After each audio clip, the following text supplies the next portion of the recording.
On my naming day, when I come 12, I gone front spear and killed a wild boar. He probably been the last wild pig on the Bundle Downs. Anyhow, there hadn't been none for a long time before him, nor I ain't looking to see none again.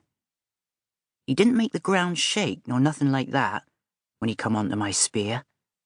He weren't all that big, plus he looked poorly. He done the required, he turned and stood and clattered his teeth and made his rush, and there we were then, him on one end of the spear, kicking his life out, and me on the other end, watching him die. I said, "Your turn now, my turn later." The other spear's gone in then, and he were dead, and the steam coming up off him in the rain, and we all yelped, "Off it!"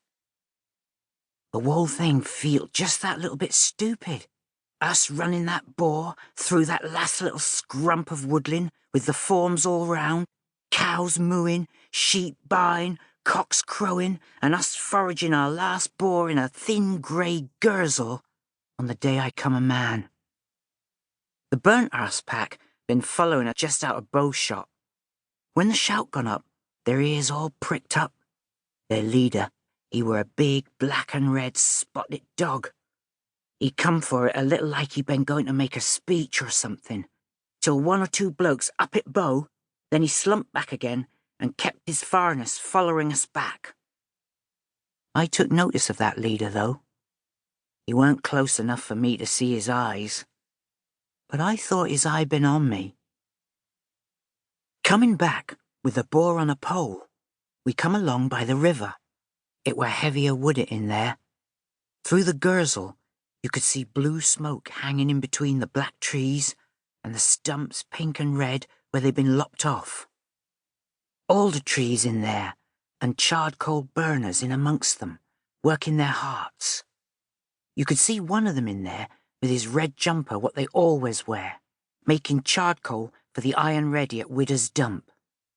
Everyone made the bad luck go away sign when we passed him. There's a story, call it Heart of the Wood. This is it. Heart of the Wood. There is the heart of the wood in the user's story. I'll write down the user's story when I come to it. That were a stag, everyone knows that. There is the heart of the wood, meaning the very deep of it. That's another thing. There is the heart of the wood where they burn the charred coal. That's another thing again, innit? That's another thing. Burning the charred coal in the heart of the wood. That's what they call the stack of wood, you see. The stack of wood in the shape they do it for charred coal burning. Why do they call it the heart, though? That's what this here story tells of. Everyone knows about bad time and what come after.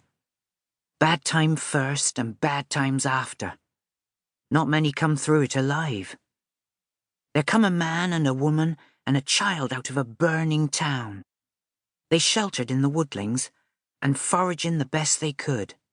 Starveling were what they were doing. Didn't have no weapons, nor didn't know how to make a snare, nor nothing. Snow on the ground and a grey sky overin, and the black trees rubbing their branches in the wind. Crows calling one to another, waiting for the three of them to drop. The man, the woman and the child, digging through the snow they were, eating moors and dead leaves which they vomited them up again. Freezing cold they were, nor didn't have nothing to make a fire with to get warm. Starveling they were, and near come to the end of their strength. The child said, "Oh, I'm so cold, I'm afeard I'm going to die. If only we had a little fire to get warm at." The man didn't have no way of making a fire. He didn't have no flint and steel, nor nothing. Wood all round them, only there weren't no way he know it of getting warm from it. The three of them were ready for Auntie. They were ready to total and done. When there come through the woodlands a clever-looking bloke and singing a little song to hisself. "My rodin's been so hungry, I've grown so very thin. I've got a little cookpot, but nothing to put in.